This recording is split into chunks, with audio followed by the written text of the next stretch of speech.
Question number 8 from exercise 11.1 जिसमें हमें कहा गया है कि हम एक राइट एंगल ट्राइंगल को सॉल्व कर लें जिसमें हमारे पास एंगल गेमा बराबर है 90 के और इस क्वेश्चन नंबर 8 में बी साइड हमारे पास 31.75 और एंगल अल्फा 34 डिग्री के बराबर है।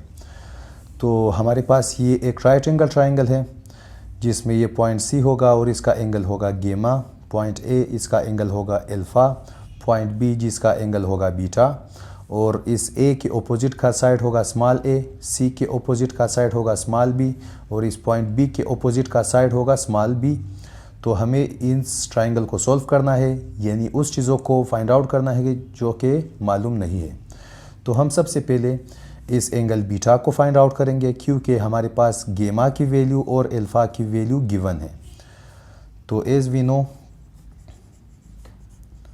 हमें ये चीज़ पता है कि किसी भी ट्राई एंगल में अगर हम तीनों एंगल को प्लस कर ले तो उसका आंसर हमारे पास 180 डिग्री आ जाएगा। तो हम ये लिख सकते हैं अल्फ़ा प्लस बीटा प्लस गेमा इक्वल्स टू 180 डिग्री और इधर अल्फ़ा की वैल्यू को हम 34 डिग्री पुट करेंगे, बीटा को वैसे ही और गेमा की जगह 90 डिग्री और ये बराबर होगा 180 डिग्री के। अभी हम इन दोनों को राइट हैंड साइड पर शिफ्ट करेंगे तो beta equals to 180 minus 34 degree minus 90 degree.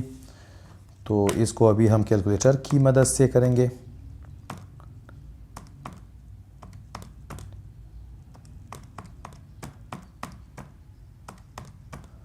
तो हमारे पास आंसर आ जाएगा 56।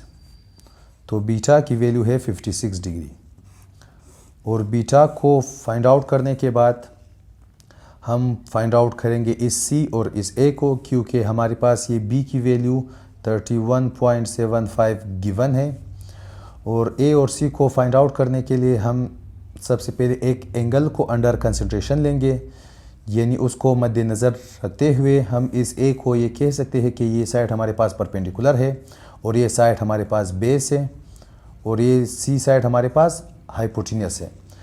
और इस अल्फ़ा के लिए अगर ए परपेंडिकुलर है तो हमें इस परपेंडिकुलर और इस बेस को यूज़ करके इस ए की वैल्यू को फाइंड आउट करना है।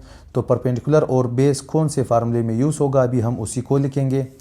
तो परपेंडिकुलर और बेस हमारे पास यूज़ होगा टेंजेंट में, तो हम इधर लिखेंगे टेंजेंट ऑफ अल्फ़ा। अल्फ़ा को हम इसलिए लेंगे क्योंकि ये साइड परपेंडिकुलर अल्फ़ा के लिए है। तो टेंजेंट अल्फ़ा बराबर होगा परपेंडिकुलर ओवर बेस के और इधर हमारे पास टेंजेंट ऑफ अल्फ़ा, अल्फ़ा की वैल्यू हमारे पास 34 डिग्री है। तो 34 इक्वल्स टू परपेंडिकुलर, परपेंडिकुलर की जगह हम स्मॉल ए लिख सकते हैं डिवाइडेड बाय बी। बी हमारे पास बेस है तो बेस की जगह हम ये स्मॉल बी लिख सकते हैं और अभी हम नेक्स्ट स्टेप में स्मॉल बी की जगह उसकी वैल्यू को पुट करेंगे तो ए डिवाइडेड बाय 31.75। अभी हम इसको लेफ्ट हैंड साइड पर शिफ्ट करके इसके साथ मल्टीप्लाई करेंगे तो 31.75 multiply by tangent of 34 equals to A और अभी हम इस चीज़ को कैलकुलेटर के थ्रू करेंगे। तो सबसे पहले 31.75 multiply by tangent of 34 degree, तो ये चीज़ हमारे पास आ जाएगा 21.415 की जगह हम 6 भी लिख सकते हैं क्योंकि 5 के बाद 6 है। तो चूँकि ये 5 से बड़ा है तो हम 5 को एक नंबर राउंड अप कर सकते हैं। तो ये चीज़ हमारे पास है ए की वैल्यू। अभी हमें फाइंड आउट करना होगा इस सी की वैल्यू को। तो सी की वैल्यू को फाइंड आउट करने के लिए हमें कैसा फार्मूला यूज़ करेंगे जिसमें ये हाइपोटेन्यूस और ये बेस यूज़ हो।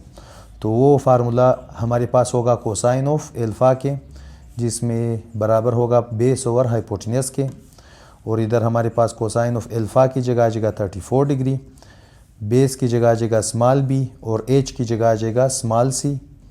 चूँकि हमें सी को फाइंड आउट करना है तो हम इन दोनों की जगह को शिफ्ट कर सकते हैं।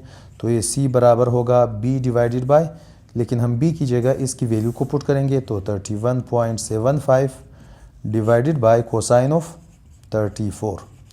अभी हम इसको कैलकुलेटर के थ्रू फाइंड आउट करेंगे। तो हमारे पास 31.75 divided by cosine of 38 degree, तो ये चीज़ हमारे पास आ जाएगा 40.291। तो ये चीज़ हमारे पास सी की वैल्यू है। तो इस क्वेश्चन नंबर 8 में हमें एक राइट एंगल ट्रायंगल को सॉल्व करने का कहा है जिसमें एंगल गेमा बराबर है 90 के और इसमें साइड बी बराबर है 31.75 और अल्फ़ा बराबर है 34 डिग्री के। तो इस ट्रायंगल में एंगल गेमा, एंगल अल्फ़ा और ये बी गिवन है। हमें इस सी को, इस एंगल बीटा को और इस ए को फाइंड आउट करना है। तो हम सबसे पहले बीटा को फाइंड आउट करेंगे क्योंकि दोनों एंगल हमारे पास गिवन है और वो फाइंड आउट होगा इस फार्मूले के थ्रू। और उसके बाद हम फाइंड आउट करेंगे ए को। ए चूँकि हमारे पास परपेंडिकुलर है और बी हमारे पास बेस है इस एंगल अल्फ़ा के लिए, तो हम एक ऐसा फार्मूला यूज़ करेंगे जिसमें परपेंडिकुलर ओवर बेस या फिर परपेंडिकुलर और बेस यूज़ हो। तो टेंजेंट अल्फ़ा में परपेंडिकुलर ओवर बेस आ जाएगा। हम बेस की जगह बेस की वैल्यू को, अल्फ़ा की जगह अल्फ़ा की वैल्यू को और ए को हम इस तरीके से फाइंड आउट कर सकते हैं। और उसके बाद हम सी को फाइंड आउट करेंगे। सी को फाइंड आउट करने के लिए हम एक ऐसा फार्मूला यूज़ करेंगे जिसमें हाइपोटेन्यूस और बेस यूज़ हो। तो हाइपोटेन्यूस और बेस इस कोसाइन ऑफ अल्फ़ा वाले एंगल में यूज़ होगा। तो हम इधर वैल्यूज़ को पुट करके हाइपोटेन्यूस की जगह सी और सी की वैल्यू को फाइंड आउट कर सकते हैं। तो अगर आप चैनल पर नए हैं तो चैनल को सब्सक्राइब करें, वीडियो को लाइक करें और शेयर करें।